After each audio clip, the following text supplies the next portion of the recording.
Muy bien, yo soy el doctor Mariano Castoldi, del Sanatorio Diagnóstico de la Unidad Coronaria. La invitación para la charla de hoy es para hablar sobre insuficiencia cardíaca aguda. Bien. Bueno, para iniciar, vamos a iniciar hablando de qué es la insuficiencia cardíaca. Y la insuficiencia cardíaca es un estado fisiopatológico en el que hay algún tipo de disfunción cardíaca que provoca una incapacidad para mantener el gasto cardíaco necesario para los requerimientos metabólicos del organismo, mientras el corazón mantenga las presiones de llenado normales. El corazón puede mantener ese gasto, pero con presiones de llenado elevadas. La definición de insuficiencia cardíaca aguda, hay varias definiciones. Yo prefiero, por una cuestión de practicidad, la definición clínica de la insuficiencia cardíaca aguda, que la insuficiencia cardíaca aguda es un síndrome clínico caracterizado por síntomas relacionados con la congestión, como ser los edemas, la disnea, la ingurgitación yugular, y con la falla anterógrada o el bajo gasto, como son la astenia, la oliguria y la hipotensión arterial. Estos síntomas además son de rápida aparición o empeoramiento de síntomas previos y requieren un tratamiento urgente. En cuanto a la epidemiología de la insuficiencia cardíaca aguda, es la principal causa de internación en pacientes mayores de 65 años en todo el mundo. Esto está visto, si bien no hay muchos datos en esto sobre la Argentina, pero en Argentina es relativamente similar y en todo el mundo está entre el 1 y el 2% del total de internaciones. En cuanto a las características de los pacientes que se hospitalizan por insuficiencia cardíaca aguda, en todos los registros más importantes, como el ADIR, el Optimize, la encuesta europea de insuficiencia cardíaca o el registro europeo de insuficiencia cardíaca y el registro ALARM, la edad promedio ronda los 70 años, la mitad de los pacientes son varones, en general entre un 75% y un 80% de los pacientes ya sabe tener antecedentes de insuficiencia cardíaca crónica, y hay un 50-60% de pacientes con antecedentes de enfermedad coronaria como una de las comorbilidades o como la etiología, mejor dicho, más común, la cardiopatía isquémico-necrótica. Sí, la comorbilidad más común es la hipertensión arterial. Ahora, en Argentina, ¿qué sabemos de en Argentina? Bueno, en Argentina hay dos registros, uno un poquito más antiguo, que es el registro Hospital, y uno más reciente, que está en curso, pero que ya hay algunos datos publicados, que es el ARGEN-IC. En ambos estudios podemos ver que la edad está alrededor de los 70 años, igual que en el resto del mundo, que la mitad de los pacientes son varones,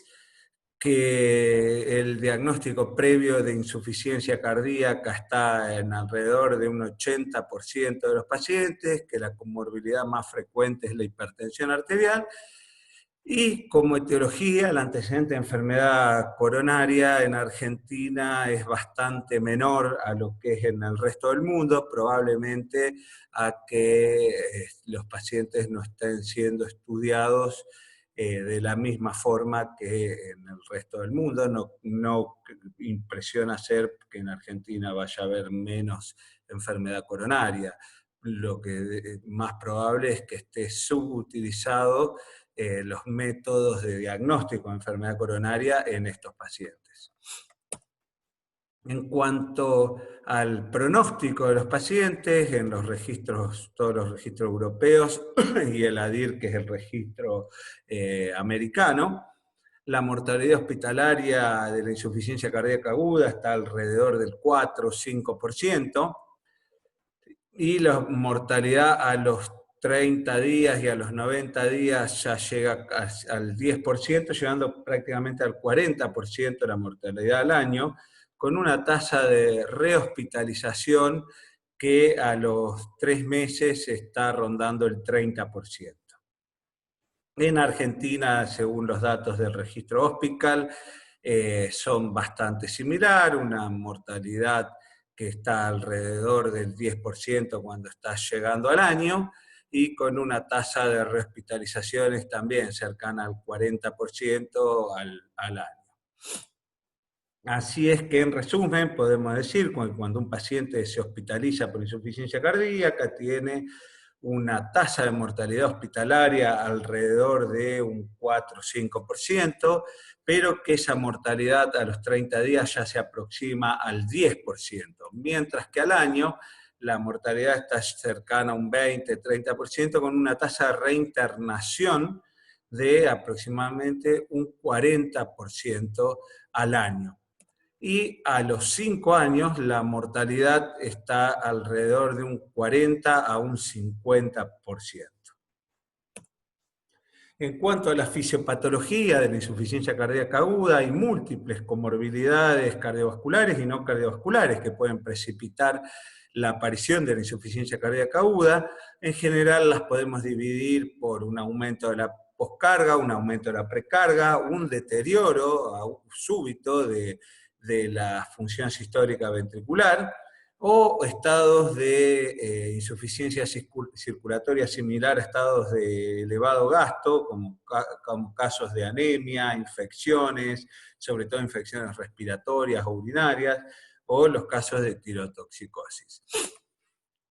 Sea cual fuere la causa, cuando se produce la descompensación de la insuficiencia cardíaca aguda, se provocan alteraciones a nivel de activación neuromoral, alteraciones a nivel del eje cardiorrenal y alteraciones de factores hemodinámicos que terminan llevando a una sobrecarga de volumen, alteraciones del riñón y congestión. Eso habitualmente es a través de un mecanismo más lento de congestión, que es el mecanismo renal, con retención de sodio y agua, pero sobre todo en los episodios de insuficiencia cardíaca aguda, los de origen muchas veces hipertensivo, hay un precipitante menor que provoca una activación simpática con movilización de un gran volumen desde el reservorio venoso, más específicamente del lecho esplácnico, que hace que aumente el volumen circulante efectivo y lleve a la congestión. Esto hay que tener en cuenta siempre que si en una persona de 70 kilos el 60% de su peso corporal está compuesto por agua, hay aproximadamente 2/3 de ese agua, que es en el líquido intracelular, pero 1/3, que correspondería más o menos a 14 litros de agua, es el líquido extracelular. Ese líquido extracelular, 1/4, que está alrededor de 3,5 litros a 4 litros, son de líquido intravascular, pero 3/4 de ese líquido extracelular, que son entre 10 y 11 litros de agua, se encuentran en el líquido intersticial, y ese líquido puede ser fácilmente volcado hacia el torrente circulatorio y puede llevar a una importante congestión en forma rápida, sin necesidad de una ganancia neta del paciente de volumen. Eso se da sobre todo en los pacientes, como les decía recién, que hacen un desarrollo rápido de su cuadro de insuficiencia cardíaca aguda, a diferencia de los pacientes que tienen un desarrollo más lento de su cuadro agudo, que se dan en días o en semanas, y que se debe ya más a una retención, una ganancia neta de volumen. La cuestión es que los pacientes, a través de este mecanismo, lleva a la congestión. Esa congestión inicialmente es en la forma más aguda, es intravascular, y cuando es en forma más crónica ya hay congestión además tisular. Luego de la vascular es tisular. Los dos tipos de congestión están habitualmente juntos en un mismo paciente, pero hay pacientes en los que predomina más uno y otros pacientes en los que predomina más el otro tipo de congestión. En cuanto al diagnóstico de insuficiencia cardíaca aguda, entonces hay que tener siempre presente que la mayoría de los pacientes, más del 95% de los pacientes que se presentan con insuficiencia cardíaca, de acuerdo a todos los registros, se presentan con un cuadro de congestión con sobrecarga de volumen. Y el síntoma más común en más del 90% de las veces es la disnea, seguido por los edemas. Luego sí puede estar la tos, la ortopnea y otros síntomas, pero recuerden siempre el síntoma cardinal de la insuficiencia cardíaca aguda y que está en el 95% de las veces es la disnea. Así es que, como les decía recién, la mayoría de los pacientes hospitalizados por un cuadro de insuficiencia cardíaca aguda presentan congestión. Esto está demostrado tanto en el registro europeo, el de la izquierda, que independientemente del tipo, del fenotipo de insuficiencia cardíaca que hayan presentado, ya sea un edema pulmonar, un shock cardiogénico, una insuficiencia cardíaca hipertensiva, una falla derecha, un síndrome coronario agudo con insuficiencia cardíaca, las barras azules son la congestión pulmonar y las rojas son la congestión periférica, mientras que la amarilla es los signos de hipoperfusión. En todos, incluso en el shock cardiogénico, siempre predominan los signos de congestión. La mayoría de los pacientes presentan congestión. Lo mismo podemos ver en el gráfico de la derecha, en los resultados del registro ADIR, que la mayoría de los pacientes tienen algún signo, ya sea clínico o a nivel radiológico, de congestión. La mayoría de los pacientes están congestivos. Ahora, como decíamos, la disnea es la principal manifestación de la congestión en la insuficiencia cardíaca, pero en un paciente que consulta por disnea, existen muchísimas otras causas de disnea que no son la insuficiencia cardíaca y uno de los principales desafíos es poder evaluar si esa disnea se debe a insuficiencia cardíaca aguda o se debe a una disnea por otras causas. Y es así que hasta el 40% de los diagnósticos clínicos de insuficiencia cardíaca realizados en pacientes que acuden a un servicio de urgencias, porque acuden por disnea, es al menos inseguro o dudoso. Y incluso en la atención primaria hasta el 50% de los diagnósticos de insuficiencia cardíaca es erróneo. Esto es casi una moneda al aire. Para eso es que se desarrollaron criterios diagnósticos como los criterios de Framingham, que son unos criterios ya conocidos por todos, o en las últimas guías de insuficiencia cardíaca aguda europeas, que es de 2016, hay un nuevo algoritmo para criterios para diagnóstico de insuficiencia cardíaca, que incorpora los péptidos natriuréticos y incorpora el ecocardiograma Doppler para el diagnóstico de la insuficiencia cardíaca. También hay un score, que es el score PRIDE, que es sumamente útil en pacientes que consultan en un servicio de emergencias por disnea y es sumamente útil para el diagnóstico de que esa disnea sea debida a insuficiencia cardíaca. Ese score es cuando es de 8 o más puntos, hablaría muy a favor de que la disnea se deba a insuficiencia cardíaca, lo que sí, para realizar este score vamos a requerir tanto de la placa de tórax como de la medición de péptidos natriuréticos. Los péptidos natriuréticos forman parte crucial para el diagnóstico de la insuficiencia cardíaca aguda, ya que tienen un valor predictivo negativo bastante razonable para poder excluir el diagnóstico de insuficiencia cardíaca. Hay otras causas, por los cuales se pueden elevar, pero una insuficiencia cardíaca aguda con péptido natriurético bajo, el valor predictivo negativo de ese péptido natriurético es bastante importante. Además de su valor diagnóstico, también tiene un valor pronóstico tanto al ingreso como al momento del alta para la mortalidad en el seguimiento. Más allá de los péptidos natriuréticos, también es útil, no para el diagnóstico, pero sí para el pronóstico del paciente, la determinación de las troponinas. Un paciente que ingresa por insuficiencia cardíaca aguda, que tiene troponinas positivas, aunque no presente un cuadro de síndrome coronario agudo, sino que daño miocárdico debido a la insuficiencia cardíaca, si la troponina es positiva, la mortalidad se eleva, esto ya está demostrado en el registro ADIR, y no solo eso, sino que mientras mayor sea el valor de la troponina, mayor es el riesgo de mortalidad de ese paciente. Es así que ya desde el 2013, en las guías de la Sociedad Americana de Cardiología,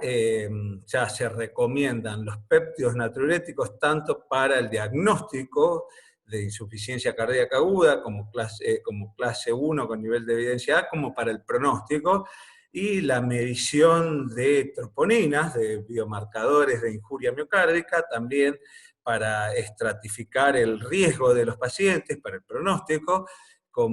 también como clase 1 con nivel de evidencia A. Es así que, como un resumen de los principales métodos diagnósticos y signos diagnósticos en insuficiencia cardíaca, en sus ventajas y limitaciones, la disnea y la ortopnea son fácilmente y rápidamente evaluables, pero pueden deberse a signos, a etiologías no cardíacas. La disnea de esfuerzo nos da una idea de cuál es el estado funcional de ese paciente, pero también la disnea de esfuerzo puede tener un origen no cardíaco. Los rales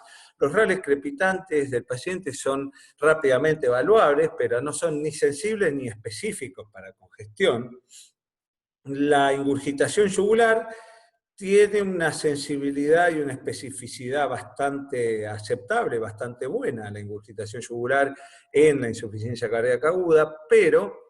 en pacientes obesos la evaluación puede ser dificultosa y además hay una variación interobservador. Los edemas, que son fácilmente objetivables, pero pueden no deberse a congestión, especialmente cuando no están relacionados a ingurgitación yugular.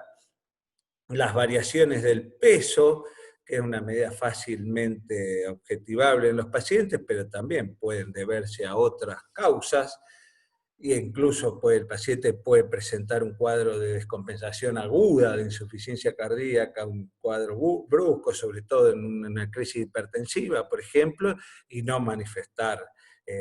cambios de su peso corporal. Los péptidos natriuréticos, como decíamos recién, que tienen importante valor predictivo negativo, además de tener un importante valor pronóstico, pero en algunos casos los péptidos natriuréticos, en casos muy agudos,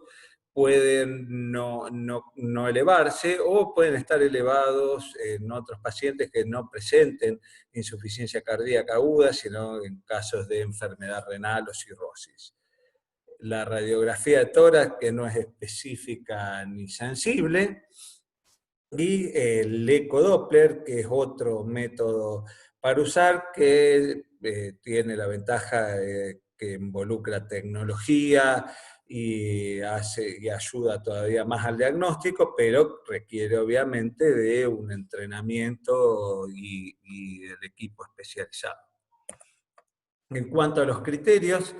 veíamos los criterios de Framingham, son unos criterios clínicos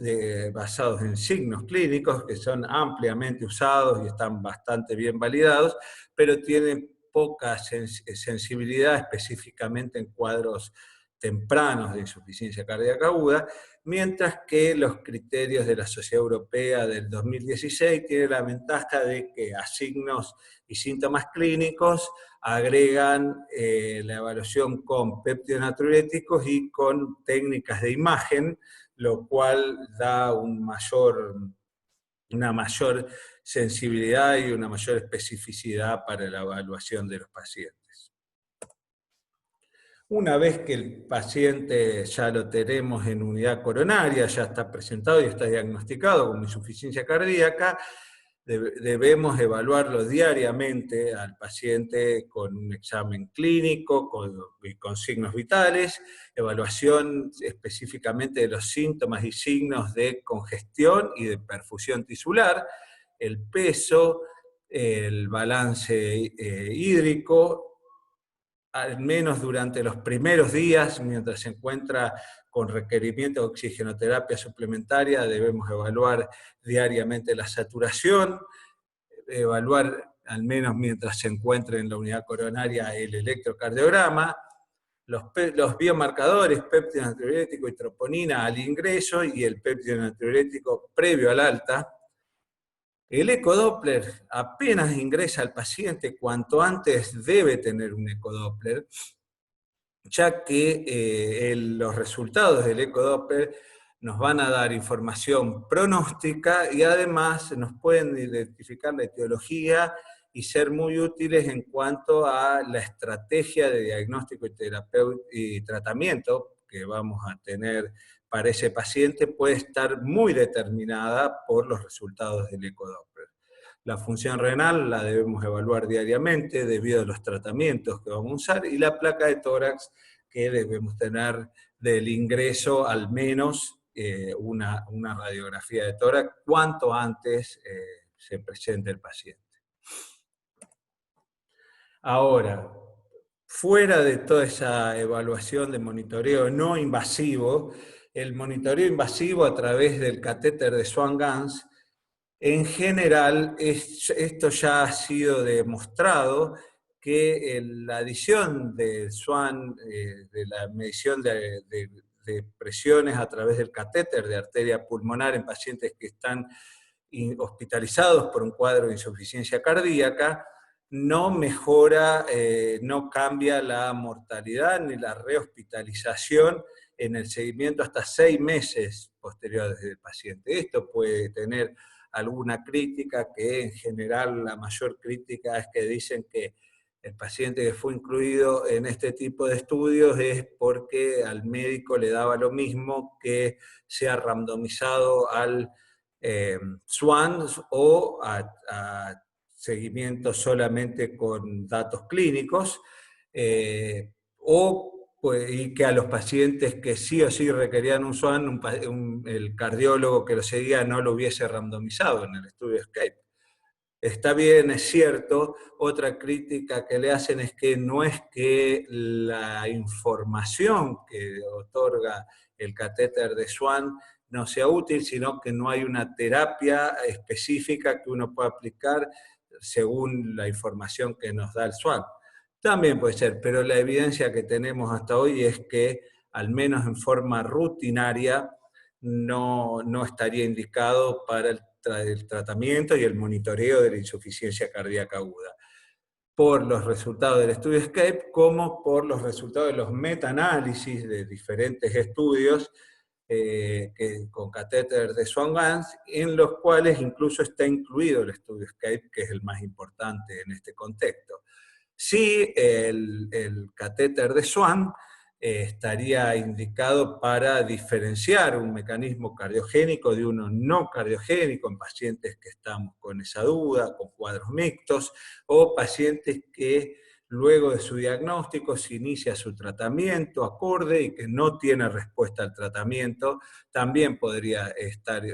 indicado en ese contexto. La clasificación clínica de la insuficiencia cardíaca aguda, hay varias clasificaciones, la de la SAC, la clasificación de Forrester, que es archiconocida y se basa en los signos clínicos y las características hemodinámicas del paciente. Está desarrollada esta clasificación para los pacientes con infarto agudo de miocardio, pero puede ser utilizada para evaluar el paciente en insuficiencia cardíaca. Lógicamente, el paciente con insuficiencia cardíaca aguda, estamos hablando de un paciente que está húmedo y caliente. Si no está húmedo, no es insuficiencia cardíaca, y si está húmedo y frío, estará en shock cardiogénico. Y la clasificación que al menos en nuestro servicio en general intentamos utilizar es la clasificación de Filipatos, que divide la insuficiencia cardíaca aguda en insuficiencia cardíaca crónica con descompensación aguda, insuficiencia cardíaca hipertensiva, edema de pulmón, shock cardiogénico, síndrome coronario agudo con insuficiencia cardíaca e insuficiencia cardíaca derecha. Tiene algunas ventajas esta clasificación en cuanto a que, por un lado, es determinante pronóstico qué fenotipo de estos presenta el paciente,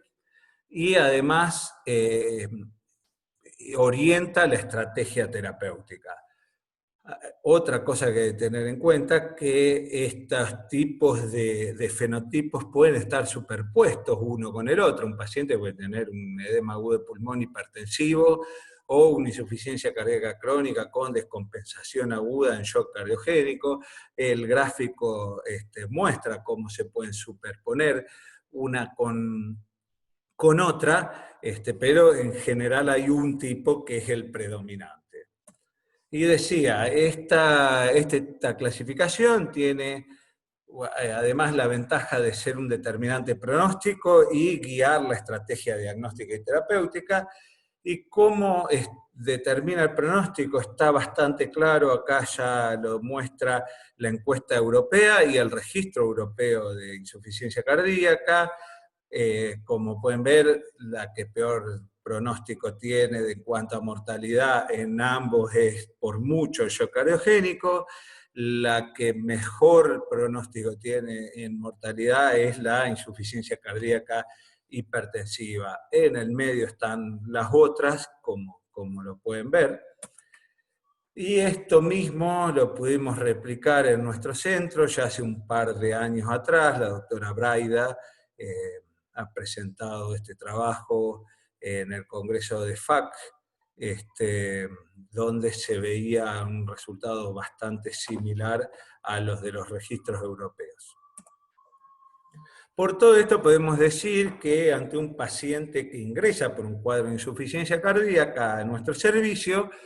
no debería ser aceptable conformarse con un diagnóstico tan inespecífico como insuficiencia cardíaca aguda, sino que además debería figurar el tipo de cardiopatía estructural, la función sistólica que tiene el paciente, la forma de presentación o el fenotipo de presentación según Filipatos, los factores desencadenantes que llevaron a ese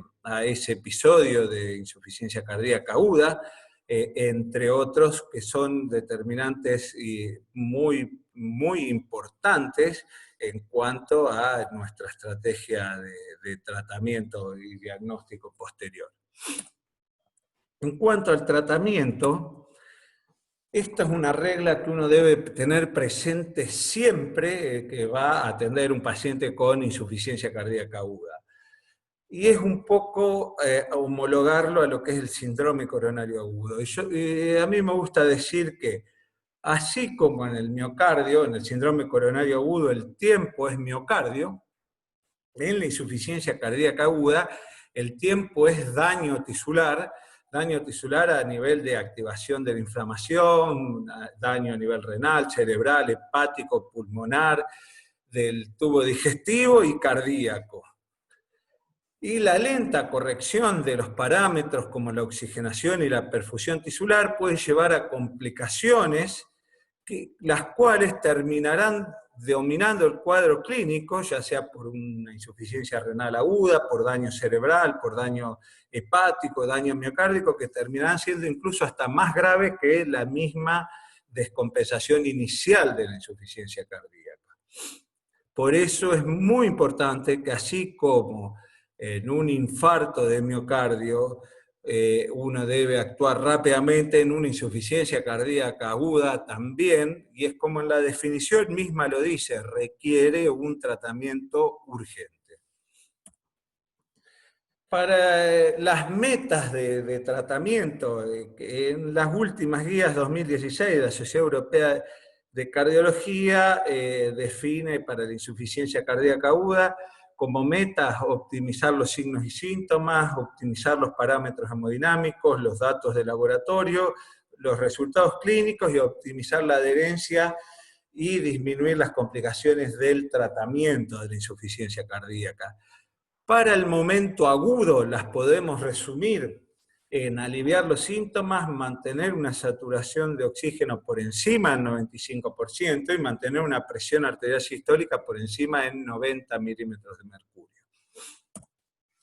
En cuanto a las posibilidades terapéuticas que tenemos, bueno, en todo paciente con insuficiencia cardíaca que sature menos de 95% debe llevar oxigenoterapia suplementaria, y cuando su trabajo respiratorio sea un poco mayor o cuando los RALes superen el tercio medio, el tercio medio de los campos pulmonares, va a requerir seguramente un apoyo con ventilación no invasiva. El uso de ventilación no invasiva en los cuadros de insuficiencia cardíaca aguda fue evaluado en varios estudios, el más importante es el 3CPO, en el cual se mostró que la ventilación no invasiva causa una mejoría rápida de la dificultad respiratoria y los disturbios metabólicos, que más rápida que con la oxigenoterapia estándar a través de una cánula nasal, pero eso en este estudio no se tradujo en una disminución de la mortalidad a corto tiempo. Sin embargo, en los metaanálisis hechos respecto a la ventilación no invasiva en el edema agudo de pulmón, metaanálisis que incluyeron al estudio 3CPO, sí hay una disminución de la mortalidad hospitalaria con el uso de la ventilación no invasiva. Otro recurso terapéutico que requieren todos los pacientes que ingresan por insuficiencia cardíaca aguda es el uso de diuréticos, específicamente diuréticos de asa, la furosemida, la cual puede ser utilizada en forma endovenosa, en infusión continua o en bolos a intervalos regulares, con una dosis que debe ser por lo menos entre 80 y 120 miligramos diarios, o en pacientes que ya vienen tomando furosemida en forma ambulatoria, lo ideal es duplicar la dosis que el paciente tomaba previa a su hospitalización. Como mínimo una dosis que duplique a la que tomaba en forma ambulatoria por vía oral. Pero acá este estudio lo que está mostrando es el tiempo desde el inicio del tratamiento con furosemida, con el bolo de furosemida, en pacientes que se hospitalizaban por insuficiencia cardíaca aguda, cómo esto modificaba la mortalidad. Y podemos ver que una demora en 60 minutos en la aplicación de la primera dosis del diurético se asocia en forma independiente a una mayor mortalidad. E incluso, según diferentes cuartiles de riesgo de los pacientes, en cualquier cuartil, en cualquier nivel de riesgo que tenga ese paciente, si me demoro en aplicar la dosis de furosemida, incrementa la mortalidad del paciente. Es como dice la propia definición, estos pacientes requieren tratamiento urgente. Esto es lo mismo, vemos como en la demora, desde el ingreso del paciente hasta la aplicación del diurético, mientras más me demoro, mayor riesgo de mortalidad. Ahora, si yo le voy a aplicar el diurético rápidamente, la duda es, ¿aplico en forma de bolo o aplico en infusión continua? ¿Aplico una dosis baja de 80 a 120 miligramos día de furosemida o aplico dosis mayores. Esto fue evaluado en el estudio 2. Este estudio demostró que para la mejoría de la disnea era lo mismo si aplicábamos bolos o aplicábamos infusión continua. Si la dosis era una dosis alta, tenía una tendencia un poco mejor en cuanto a la mejoría sintomática, pero que ni siquiera alcanzaba la significación estadística, así que sería lo mismo. Y en cuanto a los cambios en la creatinina, al riesgo de falla renal, entre bolo o infusión continua no había diferencias, dosis baja, dosis alta, tampoco era estadísticamente significativo el cambio en la creatinina. Y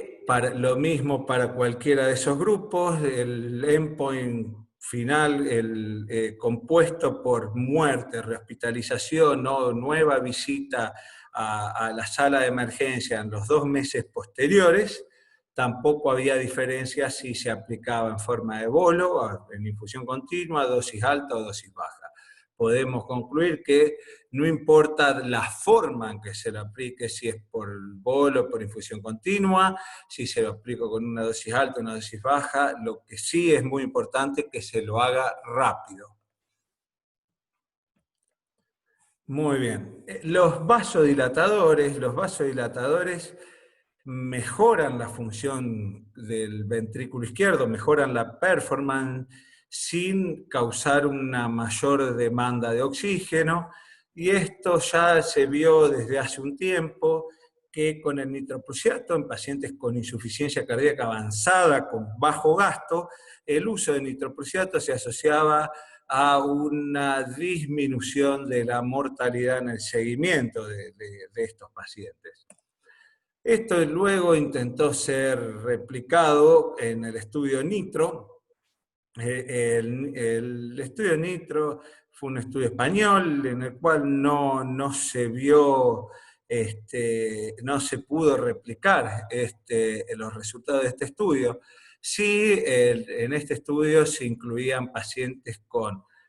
insuficiencia cardíaca no tan severa como en los anteriores, que no era insuficiencia cardíaca avanzada y que no tenían un bajo gasto severo y en general que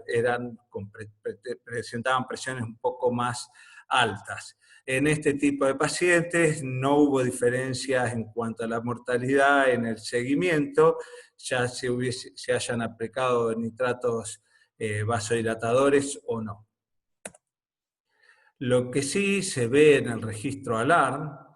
que el uso de los nitratos vasodilatadores sí se logra observar una disminución de la mortalidad respecto del uso de diuréticos solamente, y esto se ve más específicamente en los pacientes que tienen una presión arterial sistólica menor a 120. Cuando los pacientes tienen más de 120 de presión sistólica, ya en estos pacientes el uso de nitratos vasodilatadores no muestra ninguna ventaja. En los que tienen menos de 120 muestra ventaja, y menos de 100 aún más beneficioso es el uso de estos nitratos. Si bien esto no es un estudio randomizado, es un registro, es la única evidencia que hay. Hay algunas cosas que van un poco opuestas a lo que dicen las guías, porque obviamente las guías evocan a usar nitratos vasodilatadores en pacientes que tienen presiones arteriales más altas, pero al menos las guías dicen por encima de 90. De presión sistólica. Aquí podemos decir ese grupo entre 90 y 100 milímetros de mercurio de presión sistólica serían los que más se benefician con el uso de nitratos vasodilatadores, asociados obviamente a los diuréticos, ¿no? Cuanto a los inotrópicos, esta es una pregunta que ya hoy no debería ser pregunta. Los inotrópicos ya del estudio DAT, como el ROSE, en ambos estudios la dopamina mostró que no tiene ningún tipo de beneficio el uso de dopamina en forma rutinaria en los pacientes con insuficiencia cardíaca. Incluso en el registro ALARM, lo que se puede comprobar que los pacientes con el uso que tenían uso de inotrópicos tenían una mortalidad mayor que los que no. Está bien, esto como dijimos hoy es un registro, no era un estudio randomizado, probablemente los pacientes que recibieron inotrópicos en este tipo de registro eran pacientes que que estaban más hipotensos y que estaban ya con algún signo al menos subclínico de shock, pero por lo que tenemos como evidencia,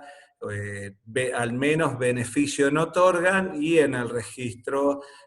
muestran que empeoran los resultados. Sí, en pacientes que ya tienen signos de shock, ya sea de shock oculto, por aumento del lactato o por disminución de la saturación venosa central, o en pacientes que están hipotensos y que necesito usar un vasopresor, en esos pacientes tendré que usar o dopamina o noradrenalina, específicamente en los pacientes que están ya en shock. Esto fue evaluado en el estudio SWAP-2, si era mejor usar como vasopresor de primera línea la dopamina o la noradrenalina. En cuanto a los efectos adversos, no había mucha diferencia entre uno y otro, sí en los eventos arrítmicos, que como es de esperar, la dopamina causaba más fibrilación auricular y más taquicardia ventricular o fibrilación ventricular que la noradrenalina, es un efecto propio de la dopamina. Y en este estudio se incluyó todos los tipos de shock: hipovolémico, cardiogénico, séptico, en el cual hubo una tendencia a estar algo a favor de la noradrenalina, pero no fue estadísticamente significativo, salvo en el grupo de shock de etiología cardiogénica. En eso sí, los resultados de mortalidad eran favorables y estadísticamente significativos para noradrenalina. Por lo tanto, en un paciente en insuficiencia cardíaca que ingresa ya con un cuadro de shock cardiogénico y requerimos utilizar un vasopresor, el vasopresor de primera línea nuestro debería ser la noradrenalina por sobre la dopamina.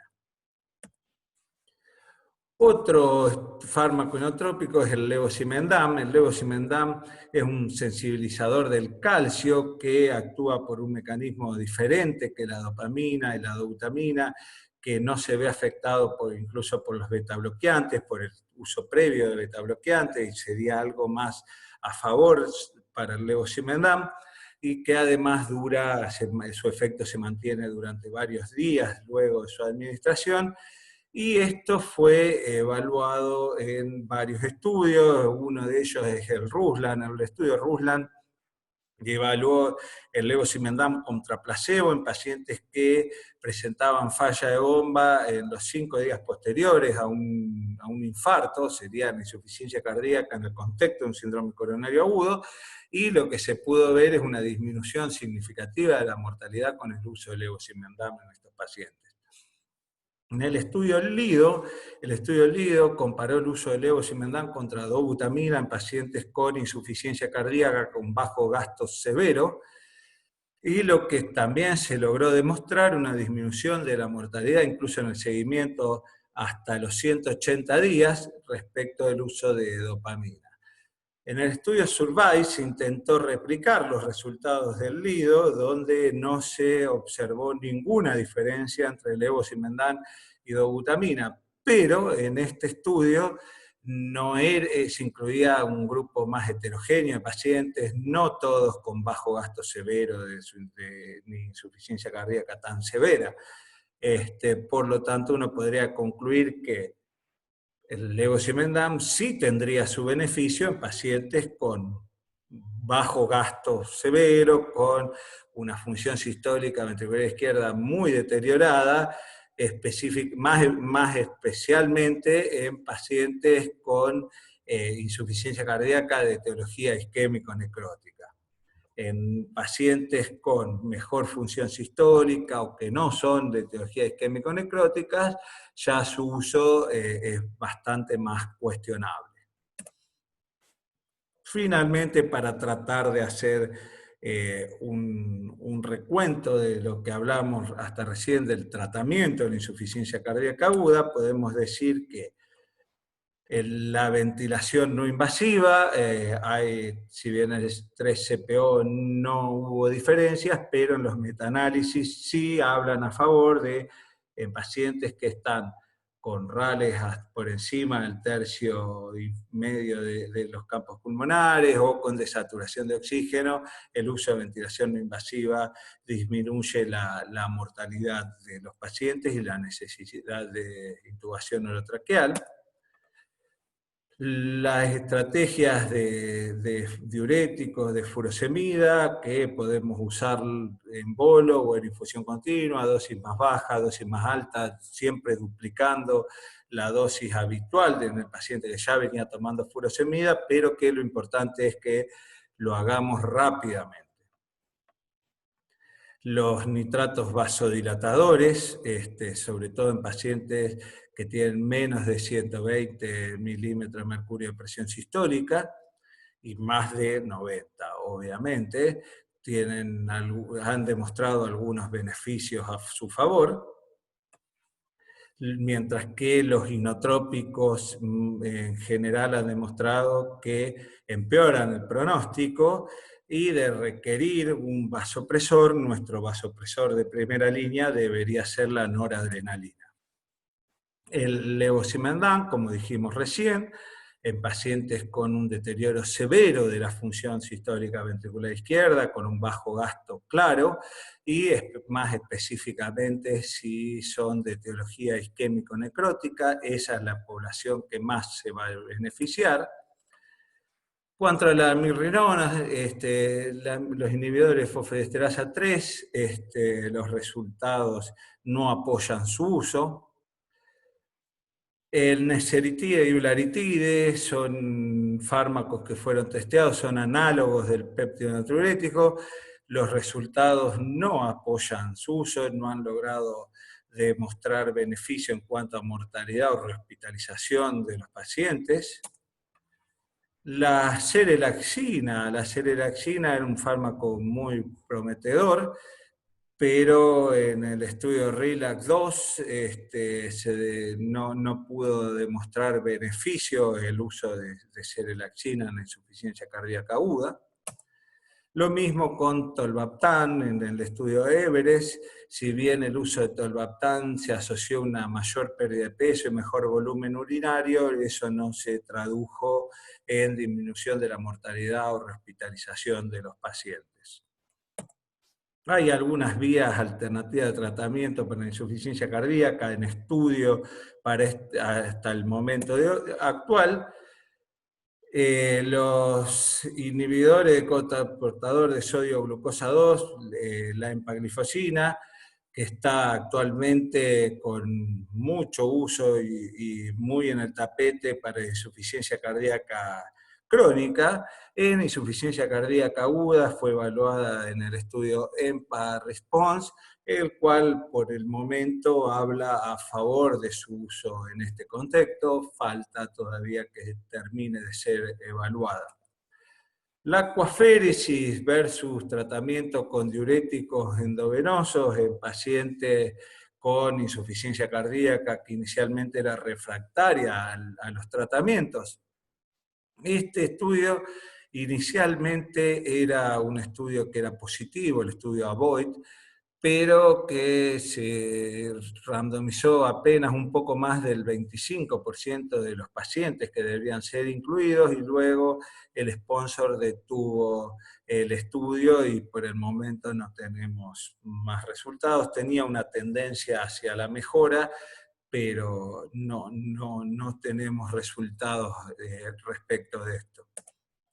Y la carboximaltosa férrica, que está actualmente en estudios que vienen mostrando un beneficio a favor de la carboximaltosa férrica en pacientes que tienen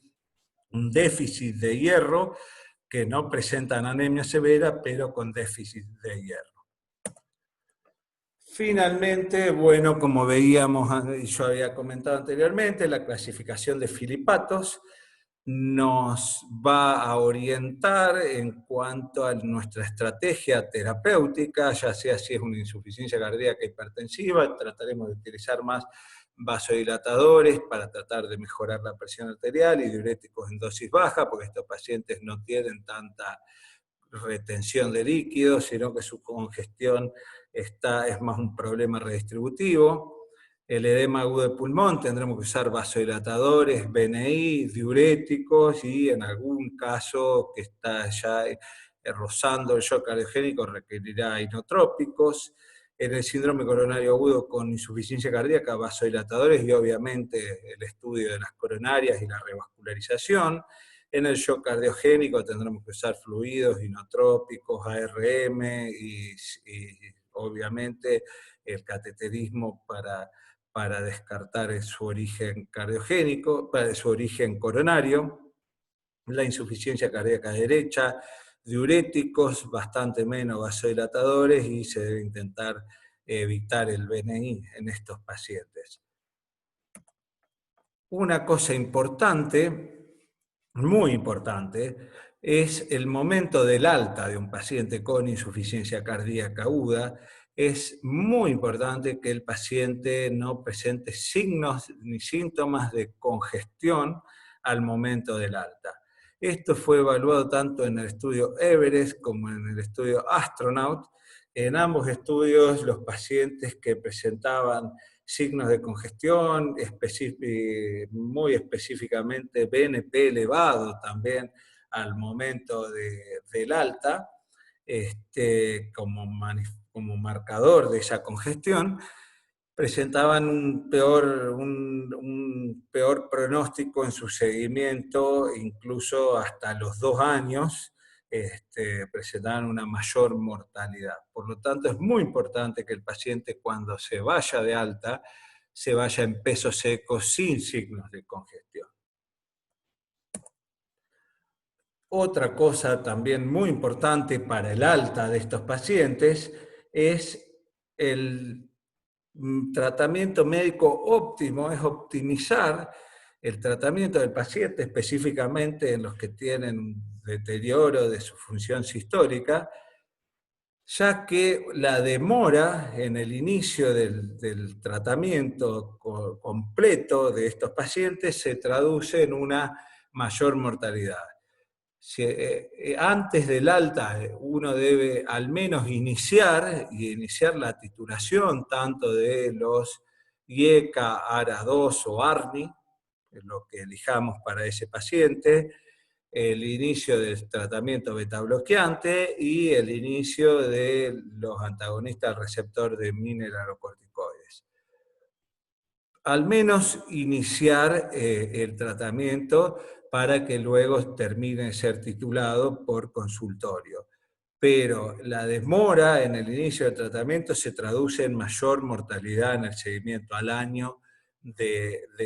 los pacientes. Por lo tanto, es muy importante esto, además el inicio durante la hospitalización ayuda a una mejor adherencia de los pacientes al tratamiento. Bueno, como conclusiones. Podemos decir que la insuficiencia cardíaca aguda es una entidad altamente prevalente, con etiología, forma de presentación y pronóstico diferentes, y una elevada morbimortalidad. La enfermedad coronaria, la hipertensión, la fibrilación auricular, la diabetes, el EPOC, la insuficiencia renal, son comorbilidades comunes en estos pacientes. Hasta el 80% de los pacientes hospitalizados por insuficiencia cardíaca ya tienen antecedentes de insuficiencia cardíaca. La mitad de los pacientes hospitalizados por insuficiencia cardíaca aguda tienen una fracción de eyección preservada y los resultados posteriores al alta son tan malos como en aquellos pacientes con fracción de eyección reducida. El motivo principal de hospitalización de estos pacientes siempre es la congestión en más del 95% de las veces, y esta congestión en general, en la inmensa mayoría, se manifiesta por la disnea. La identificación del perfil clínico del paciente, del fenotipo clínico, permite un mejor manejo terapéutico. Si bien la evidencia disponible respecto de los tratamientos para la insuficiencia cardíaca aguda hasta el momento es bastante escasa. Así como en el síndrome coronario agudo el tiempo es miocardio, en la insuficiencia cardíaca aguda el tiempo es daño tisular y requiere de un tratamiento urgente, como la misma definición del síndrome de insuficiencia cardíaca aguda lo indica. Durante la hospitalización debería identificarse a los sujetos en los cuales se puede llegar a modificar su evolución a través de revascularización, de terapia eléctrica o de sustitución valvular, de acuerdo a la etiología de su insuficiencia cardíaca. Al momento del alta, si bien la mayoría de los pacientes con insuficiencia cardíaca aguda no tienen un cuadro de insuficiencia cardíaca avanzada, estos pacientes presentan una fase vulnerable posterior al alta que se asocia con una alta morbilidad y mortalidad, por lo cual es muy importante el seguimiento muy cercano del paciente al momento del alta. Primero, que se vaya de alta en peso seco sin ningún signo de congestión, que se vaya con al menos iniciado su tratamiento de acuerdo a las guías, y que se ha seguido muy de cerca durante los primeros 6 meses, ya que esta fase es una fase vulnerable, como dije, con un alto riesgo de morbilidad y mortalidad. Finalmente, la hospitalización constituye una oportunidad única para implementar la terapia basada en la evidencia de estos pacientes. Muy bien, muchas gracias a todos por la atención.